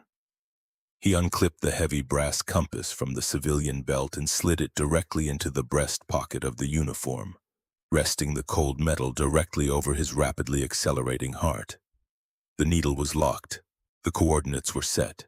Dignity is not merely the passive refusal of a bribe. It is the active, aggressive refusal to let a destructive lie stand unchallenged in the light. He picked up the heavy, battered leather logbook. He did not reach for the canvas tool bag. The impending confrontation required no wrenches or screwdrivers. It required the absolute, devastating weight of the truth, delivered by a man who had absolutely nothing left to lose. The freight elevator doors ground open, admitting him into the steel carriage. He pressed the button for the 45th floor. The ascent was not a phantom experience. It was a heavy, deliberate, unstoppable rise from the darkness into the blinding, unforgiving light. The war zone was active, and the laborer was finally stepping onto the battlefield. The freight elevator arrived at the 45th floor at exactly 2 in the morning. The executive level was a silent, pressurized tomb, entirely stripped of its daytime kinetic energy. Jackson did not proceed toward the boardroom. He bypassed the heavy mahogany double doors, navigating the labyrinth of restricted service corridors until he reached the primary architectural archive room. The heavy steel door clicked shut behind him, sealing him inside a windowless concrete vault filled with the structural DNA of Sterling Tower. He spent the next 5 hours under the harsh, unblinking glare of a single industrial desk lamp. He cross-referenced every handwritten, grease-smudged entry in his battered leather logbook against the digitized blueprints and the heavily redacted Vanguard Solutions invoices. He did not rely on emotion. He built an unassailable mathematical fortress of empirical data. By 7:30 in the morning, the sun broke violently over Lake Michigan, casting a cold, blinding light through the floor-to-ceiling glass of the eastern elevation. The trap was meticulously, flawlessly set. He drank a cup of bitter, cold coffee from the maintenance break room, washed the lithium grease from his hands, and waited for the apex predators to assemble. At 9 o'clock, the atmosphere inside the apex boardroom was a highly choreographed, sanitized execution. 14 executive chairs were occupied by men and women projecting a performative concern that barely masked their predatory anticipation. The sweeping panoramic views were explicitly ignored. The heavy velvet blackout shades had been drawn tight, eliminating the natural morning glare to maximize the contrast on the massive digital projection screens. At the head of the immense mahogany table stood Harrison Vance. The bespoke Italian suit was immaculate, draped perfectly over a posture projecting the heavy, reluctant duty of a patriot forced to dethrone a compromised monarch. He wielded a silver laser pointer like a surgical scalpel, tracing a steep, jagged crimson line graphing the catastrophic plunge in institutional shareholder confidence over the past 96 hours. The metrics are not emotional. They are entirely brutally objective. We are actively hemorrhaging market trust at a velocity this institution has not experienced in 2 decades. The laser pointer clicked off. The silence in the pressurized room was absolute, a heavy vacuum waiting to be filled with the final judgment. The optics of the chief executive abandoning a critical $90 million logistics acquisition to involve herself in the personal domestic crisis of an hourly maintenance laborer is not merely a localized lapse in professional judgment. It is a fundamental, unrecoverable breach of fiduciary duty. The tabloids are actively dictating our stock price. We have a moral and financial obligation to our institutional investors to restore immediate stability. Harrison placed the laser pointer perfectly parallel to the edge of his leather desk blotter. He looked around the table, making calculated, sustained eye contact with the key voting members. I move for an immediate, irrevocable vote of no confidence. We must accept the chief executive's forced resignation, effective before the closing bell today. At the opposite end of the vast table sat the target of the tribunal. The Ice Queen armor was fully re-engaged, a flawless, impenetrable facade projecting absolute, terrifying dominance. But the internal architecture of the woman wearing the suit was entirely hollowed out. The bone-deep exhaustion of the pediatric ICU, the agonizing, freezing rejection in the hospital corridor, and the impending public loss of her corporate empire threatened a total systemic collapse. She stared at the polished mahogany, calculating the exact devastating cost of her briefly resurrected humanity. My personal life has not impacted a single tangible operational metric. The logistics merger was paused to reevaluate the target's debt ratio, a decision the auditing team fully supported before this manufactured media crisis began. The voice was steady, projecting an authority she no longer internally possessed. The defense was technically accurate but entirely useless. Truth held absolutely no currency in a room completely governed by optics and leverage. A chief executive who cannot manage her own public image cannot reliably manage a global supply chain. The vulnerability is structural. We simply cannot afford a leader who bends to unpredictable emotional whims. The vote was a predetermined formality. The necessary alliances had been brutally secured in dark steakhouses and encrypted emails days prior. Hands began to rise slowly around the table, a silent, synchronized betrayal orchestrated by the man smiling coldly at the head of the room. The heavy double doors of the boardroom did not open with a deferential, hesitant knock. They were pushed inward with a solid, unapologetic physical force. The heavy brass handles struck the interior walls with a resonating, violent clang that shattered the sanitized execution. The executive security detail stationed outside the primary lobby had been bypassed entirely. He had navigated the service corridors, a concrete labyrinth known only to the invisible laborers who kept the building breathing. Jackson stepped onto the plush, sound-dampening carpet. The slate-gray maintenance uniform was a jarring, violent disruption against the sea of bespoke wool and imported silk. He carried no designer briefcase. He carried a grease-stained, battered leather logbook and a thick, heavily taped manila envelope. The executive paralysis was immediate and absolute. 14 powerful individuals froze, their hands suspended awkwardly in the air, staring in profound shock at an apparition from the subterranean levels who had brazenly breached the inner sanctum. Corporate security has been notified. You are actively trespassing in a highly restricted executive zone. Remove yourself immediately. Harrison stepped forward, the carefully constructed mask of reluctant duty slipping instantly to reveal genuine, panicked rage. The presence of the laborer in the boardroom was an uncalculated variable that threatened the structural integrity of the entire coup. Jackson ignored the command entirely. The atmospheric pressure of the room did not intimidate a man who spent his life calibrating industrial boilers. He walked the length of the massive table, his heavy steel-toed boots sinking into the expensive carpet. He stopped directly across from the head of the table. He did not look at the woman sitting frozen at the far end. His dark, impenetrable eyes locked exclusively onto Harrison Vance. The heavy leather logbook was dropped directly onto the center of the polished mahogany table. The impact vibrated violently through the dense wood, rattling the crystal water glasses and causing 3 junior executives to physically flinch. I am a senior technician directly employed by this corporation. I am well within my designated operational zones when actively investigating a catastrophic systemic structural failure. The dark eyes swept the room, entirely devoid of intimidation or deference, projecting an absolute unyielding moral clarity. The vulnerability is structural. On that specific point, we completely agree. A thick, calloused finger opened the warped cover of the logbook, flipping past years of handwritten data to a specific, heavily bookmarked section. The thick manila envelope was torn open. A stack of printed digital invoices, complex routing numbers, and highly magnified architectural photographs was spread aggressively across the polished wood, completely covering the glossy quarterly reports. 3 days ago, a localized pressure fault occurred on the executive floor.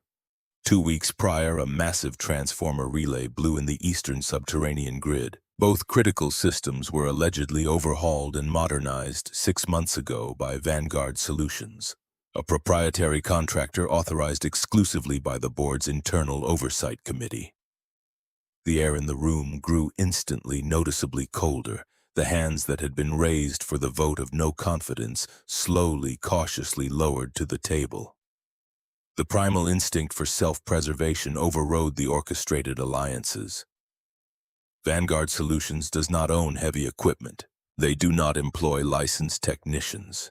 They are a shell company registered to a holding firm in Delaware which automatically routes its aggressive quarterly dividends to an offshore account. The physical components currently installed in the walls of this building are salvaged, dangerous scrap. He leaned forward, his knuckles resting heavily on the mahogany. His physical presence dominated the immense room through sheer, undeniable command of the truth. He tapped a grease-stained finger against a high-resolution photograph of a melted wire casing.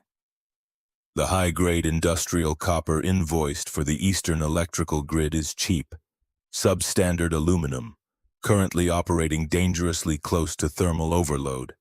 The commercial HEPA filtration systems built for the executive levels simply do not exist. The titanium-reinforced valve seals in the primary boiler room are standard decaying rubber. He shifted his gaze back to the man standing paralyzed at the head of the table. The absolute destruction of the corrupt architecture commenced. You did not bring me a $500,000 check in a hospital intensive care unit to protect this company's public reputation. You brought it to permanently buy my silence before the independent federal auditors open the drywall next week and find $50 million of embezzled infrastructure funds. The silence in the boardroom was absolute. It was the terrifying, breathless quiet that immediately precedes a catastrophic avalanche. The silver laser pointer rolled off the edge of the mahogany table, hitting the plush carpet with a dull, muffled thud. This is the desperate, fabricated delusion of a disgruntled, financially ruined laborer. Security will escort you out and the legal department will file extortion charges before noon. The bluster was entirely hollow. The commanding baritone cracked slightly at the edges, betraying the raw, consuming panic beneath the bespoke suit. The eyes of the other 13 board members shifted rapidly from the man in the slate-gray uniform to the detailed, irrefutable photographic documentation spread across the table, and finally to the suddenly pale, sweating face of the man who had orchestrated the coup. The mathematics of elite self-preservation calculated instantly. To align with Harrison Vance now was to invite federal indictments and guaranteed prison time. At the far end of the long table, the target of the execution slowly stood up. The rigid, flawless posture remained perfectly intact, but the dead, hollow look in her eyes had been violently incinerated, replaced by a blazing, resurrected light. She did not look at her corrupt ex-husband. She looked entirely at the man who had walked into a corporate firing squad armed with absolutely nothing but the unshakable truth. He had not abandoned her in the hospital corridor to save himself. He had walked away to wage a war she could not see, positioning himself in the exact center of the blast radius to protect her from the fallout. The vote of no confidence is permanently suspended. The voice did not tremble. It resonated with the terrifying, absolute authority of a monarch reclaiming a stolen throne. I am initiating an immediate, full-scale forensic audit of all internal oversight committee expenditures utilizing external federal investigators. Harrison, your executive keycard is deactivated. You will remain seated in this room until corporate security and local law enforcement arrive to secure your electronics and physically escort you from the premises. The empire had not fallen. It had been violently, permanently purged of its toxic rot. The immediate aftermath was a chaotic, high-velocity blur of frantic legal teams, aggressive press releases, and the swift, brutal dismantling of a deeply corrupt regime. The cancer had been cleanly excised. The stock price would eventually stabilize on the news of the internal cleanup, and the apex throne was completely secure. But sitting alone in the corner office 3 hours later, the victory felt incredibly, profoundly hollow. It was a flawless triumph in a game that suddenly held absolutely zero value. The digital clock on the desk read 2 p.m. The panoramic view of the Chicago skyline was spectacular, a glittering expanse of conquered, subjugated territory. It was completely, utterly empty. The realization crystallized, sharp, undeniable, and permanent. The corner office was not a sanctuary. It was a beautifully decorated, highly pressurized cage, demanding a constant daily sacrifice of the human soul to maintain the invisible bars. The official resignation letter was exactly 1 paragraph long. It was typed meticulously on heavy corporate letterhead, signed with a steady hand using a heavy gold pen, and left precisely in the center of the mahogany desk. It was an absolute abdication of the throne. It was a total, unconditional surrender of the power she had bled for a decade to accumulate, traded willingly and without hesitation for a single chance at something real. The ground floor lobby of Sterling Tower was quiet, the frantic lunchtime rush having long since cleared out. The imported Italian marble gleamed flawlessly under the soft, ambient security lighting. The exact space near the eastern wall where the humiliating performative proposal had occurred weeks ago was empty, a lingering ghost of a desperate, arrogant mistake. He was kneeling near the primary security desk, the heavy canvas tool bag resting on the floor beside his boots. He was methodically replacing the cover on a master thermostat panel, finishing the exact shift that had been violently interrupted by the boardroom confrontation. The slate-gray uniform was still perfect. The quiet, unshakable dignity of the labor remained completely unchanged. He had saved the empire, and then he had simply gone back to work. The slow, deliberate sound of footsteps echoed across the vast expanse of marble. He did not look up immediately. He finished tightening the final brass screw securing the panel to the wall before picking up the heavy bag and turning around. The designer leather briefcase was gone. The rigid, armored corporate posture had completely vanished. She stood 10 feet away, wearing a simple, unbelted cashmere coat. She looked terrified, utterly exhausted, and infinitely more beautiful than she ever had sitting at the head of the boardroom table. The interim board accepted the resignation an hour ago. The company is permanently in the hands of the Oversight Committee. He stood very still. The heavy brass compass chimed softly against the metal buckle of the canvas bag. He processed the absolute magnitude of the statement, the total voluntary destruction of the identity she had fought her entire adult life to build. You burned down your own empire. The distance between them was slowly, agonizingly cluttered, step by deliberate step. The empire was built entirely on ice. It was freezing me to death. I am officially establishing a charitable foundation. We are going to build a dedicated pediatric cardiology wing at the county hospital, a wing where parents do not ever have to choose between total financial bankruptcy and their children's lives. She stopped 3 feet away, looking up directly into the dark, unreadable eyes. The vulnerability was absolute. She was stripped of all corporate leverage, completely devoid of financial safety nets, laying her entire unprotected existence bare on the marble floor. I am not asking for a public relations photo. I am not asking to borrow your authenticity to survive a news cycle. I am asking if there is a place for me in the real world. I am asking if I can come home with you. The silence stretched, thick with the lingering ghosts of past betrayals and the terrifying, crushing weight of future promises. He did not smile. The intensity in his gaze magnified, burning away any remaining lingering shadows of corporate doubt. He dropped the heavy canvas bag onto the floor. The sound echoed loudly through the empty lobby. Say it again. Look right at me when you say it. The tears finally broke. It was a warm, silent, devastating flood washing away years of carefully constructed, impenetrable armor.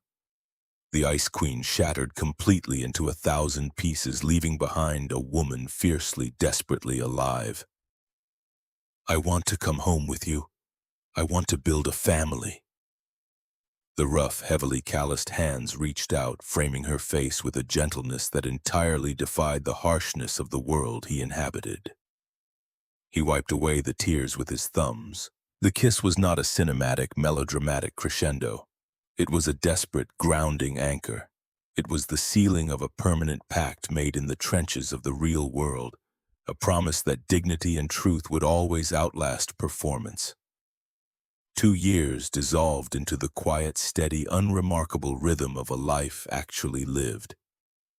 The Saturday morning sun streamed heavily through the wide, unobstructed windows of the expanded suburban kitchen. The harsh, cutting edges of the city skyline felt a million miles away.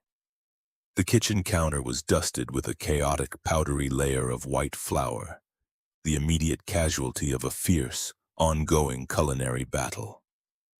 A vibrant, unstoppable 9-year-old girl stood on a wooden stepping stool, her dark eyes flashing with triumphant, unfiltered mischief. The lingering, terrifying pallor of illness had been completely erased, replaced by the chaotic, relentless energy of a healthy, healing child. A faint silver scar peeked over the collar of her pajamas, a badge of survival rather than a mark of impending doom. "You flipped it way too early. The edges weren't bubbling yet. Now the middle looks like a geography map of a swamp." A heavy smudge of flour decorated the cheek of the former chief executive. She held the plastic spatula with a mixture of intense boardroom concentration and utter domestic defeat. She stared critically at the mangled piece of dough sizzling aggressively in the cast-iron skillet. It takes precise practice. The structural integrity of a pancake is surprisingly complex. The thermal dynamics are highly unpredictable. He leaned comfortably against the doorframe, a cracked ceramic mug of dark coffee resting in his large hand. He wore a faded cotton t-shirt and loose sweatpants. He watched the woman who had once ruthlessly commanded global supply chains desperately negotiate the physics of breakfast with a ruthless, highly critical 9-year-old. The heavy brass compass sat permanently on the kitchen windowsill. It caught the warm morning light, the needle resting, pointing steadfastly north. The warmth expanding in his chest was a physical presence, a profound, quiet, absolute victory over the dark. A good man never has to bow to receive his happiness. He simply has to stand tall enough and hold his ground long enough to catch it when it finally falls into his hands. The transition from the frictionless, digitized stratosphere of corporate acquisitions to the abrasive, dust-choked reality of physical construction was a brutal, necessary education. 6 months after the violent purge of the Sterling Tower boardroom, the new pediatric cardiology wing of the county hospital was no longer a theoretical concept, printed on heavy corporate letterhead. It was a massive, skeletal framework of raw steel and poured concrete rising aggressively from the eastern parking lot. The philanthropic foundation was not a passive, tax-sheltered vanity project. It was an active, demanding war zone of building permits, supply chain logistics, and municipal zoning boards. The harsh morning sun reflected off the bright yellow paint of a towering mechanical crane. The air smelled of diesel exhaust, pulverized concrete, and the sharp, metallic tang of arc welders. The environment was entirely devoid of polished mahogany and imported silk. A heavy, blueprint-laden folding table served as the central command post. A municipal subcontracting liaison, wearing an immaculate white hard hat that had clearly never seen a day of actual labor, tapped a manicured finger against a dense stack of ventilation schematics. His posture was a study in practiced bureaucratic condescension. The timeline is simply unmanageable if we insist on the customized dual redundancy HEPA filtration systems specified in these initial drafts. The city codes only require standard commercial air scrubbers. We can substitute the spaceline units, save the foundation nearly $750,000, and accelerate the grand opening by 6 weeks. It is a fundamental, pragmatic compromise. The woman standing opposite the table wore a faded denim jacket and heavily scuffed steel-toed boots. The flawless, terrifying executive armor had been completely abandoned. replaced by the pragmatic, dirt-stained uniform of a project manager actively walking the trenches. She stared at the contractor, the calculation in her eyes no longer evaluating profit margins, but calculating the exact human cost of compromised oxygen. We are building a recovery ward for children with structurally compromised immune systems. We do not compromise on the air they breathe. The baseline units are entirely insufficient for a sterile, post-operative environment. The contractor sighed, an exaggerated, patronizing sound designed to dismiss her authority. He leaned heavily on the folding table, invading the professional perimeter. With all due respect to the Foundation's noble intentions, you are a logistics executive, not an industrial engineer. The structural reality of commercial building requires flexibility. The baseline scrubbers are perfectly acceptable. The heavy rhythmic crunch of gravel announced an arrival before the shadow fell across the blueprints. He stepped up to the folding table. The slate-gray maintenance uniform was gone, replaced by heavy canvas work pants, a faded flannel shirt, and a battered dark brown leather tool belt that hung from his hips with the absolute undeniable gravity of a holstered weapon. He did not ask for permission to enter the conversation. He reached across the table, his massive calloused hand completely covering the disputed schematic. The baseline commercial scrubbers possess a maximum particulate capture rate of 85%. They are designed for office buildings, not surgical recovery zones. The dual redundancy HEPA units specified in the draft pull 99.9% of airborne pathogens out of the circulation loop. He slowly dragged his dark, entirely unreadable eyes away from the blueprint, locking them onto the face of the municipal contractor. The air pressure around the folding table shifted instantaneously. The contractor instinctively took a half-step backward, the bureaucratic arrogance evaporating under the crushing, silent weight of blue-collar authority. You will not install standard commercial scrubbers in a room where my daughter or any other child is recovering from open-heart surgery. If you attempt to substitute the materials, I will personally tear the ductwork out of the ceilings with a crowbar, and I will ensure the municipal inspector revokes your operational license before lunch. The contractor swallowed hard, the color draining rapidly from his face. The threat was not a corporate negotiation tactic. It was a physical, absolute promise delivered by a man who possessed the actual capacity to dismantle the entire site by hand. The customized HEPA units will be ordered by the end of the day. The timeline will be adjusted accordingly. The contractor turned and walked rapidly toward a cluster of idling cement trucks, the aggressive click of his pristine boots replaced by a frantic retreating shuffle. The victory was swift, absolute, and secured entirely without the leverage of a corporate boardroom. He looked down at the blueprints, his rough fingers tracing the complex geometric lines of the ventilation shafts. He made a small, precise adjustment to a pencil mark near the primary intake valve. He was trying to pad his operational margin by substituting the primary filters. It is a common, lazy tactic when they assume the oversight committee doesn't know how to read a schematic. She watched him from across the table. The intense, consuming gratitude she felt was a physical ache in her chest. He had not merely saved her from a predatory corporate coup.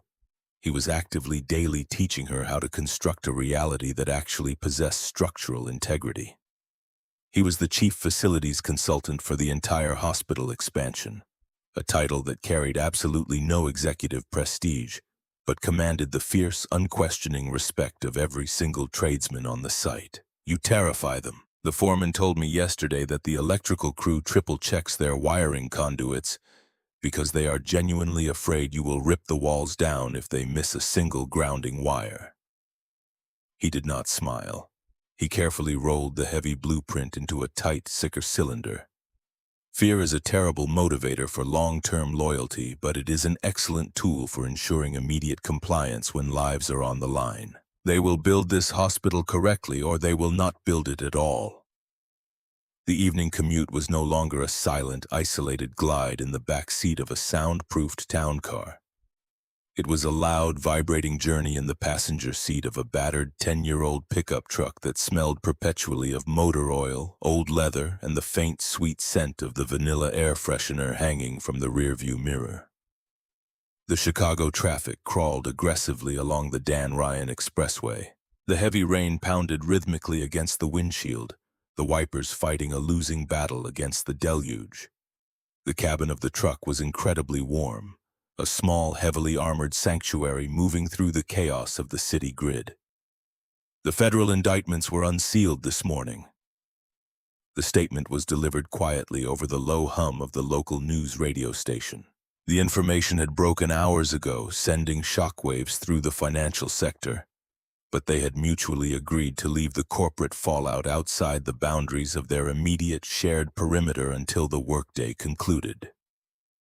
His large hands rested easily on the worn steering wheel.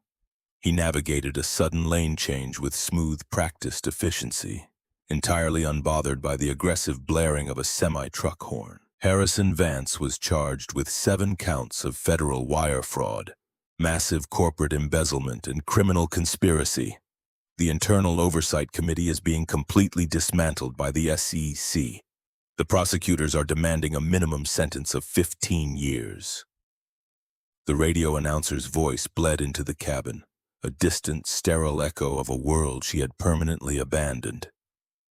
The absolute destruction of her former husband did not trigger a triumphant, vengeful surge of adrenaline. It merely registered as a necessary, long-overdue accounting of a deeply corrupted ledger. The architecture of a lie requires a massive amount of energy to maintain. Eventually, the foundation crumbles under its own weight. He spent his entire life building a fortress out of sand, and he was surprised when the tide finally came in. He reached across the center console. His calloused fingers found her hand, interlacing smoothly with hers. The physical contact was an immediate grounding current. It was the absolute, undeniable proof that the terrifying, catastrophic gamble she had taken in the hospital corridor had not been a mistake. She had traded an empire of ice for a single, unshakable cornerstone. We survived the tide. The truck pulled off the expressway, navigating the familiar, cracked asphalt streets of the South Side. They had refused to relocate to the wealthy, manicured suburbs.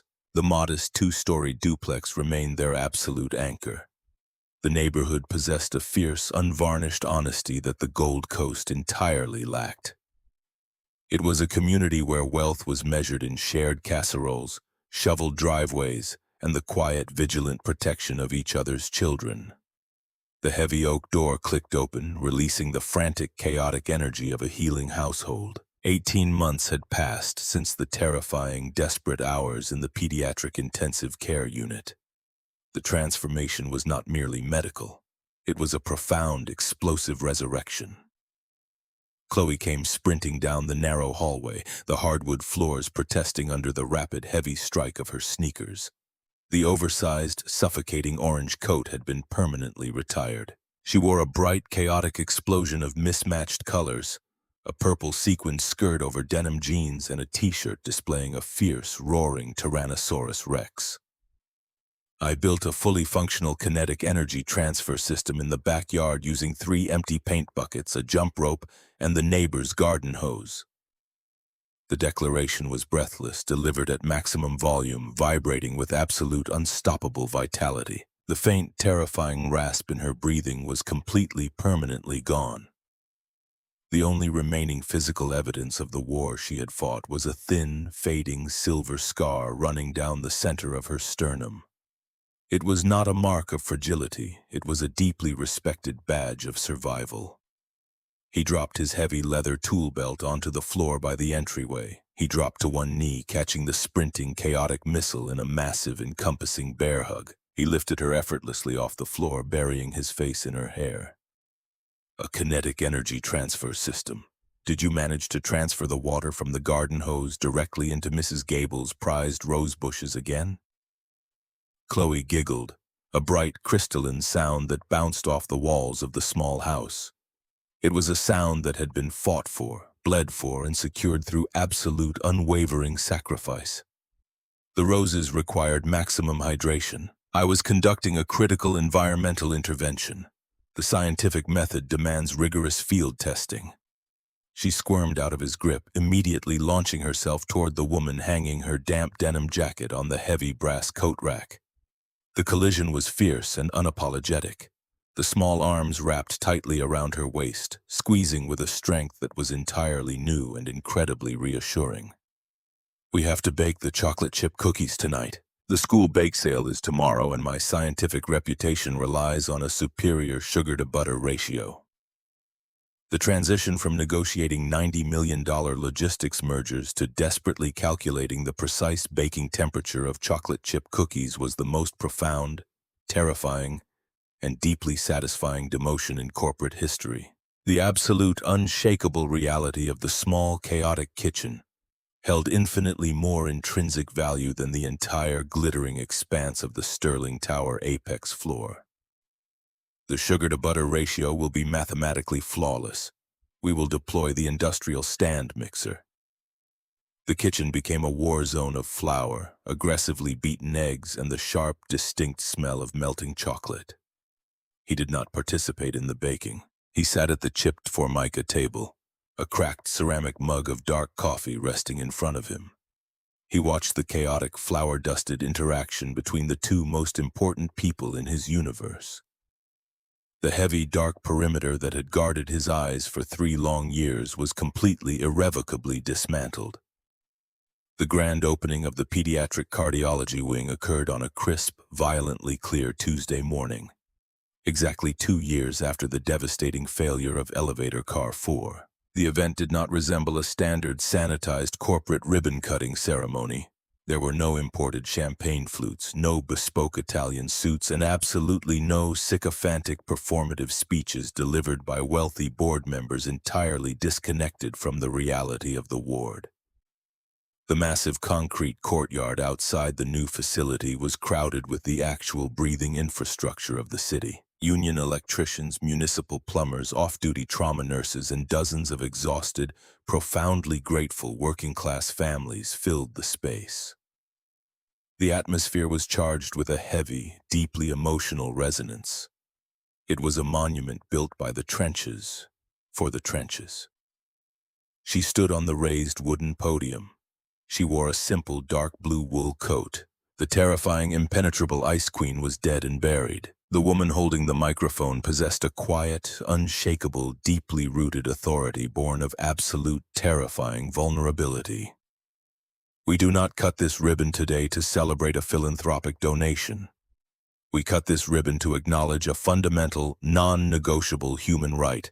No parent should ever be forced to calculate the exact, terrifying market value of their child's oxygen.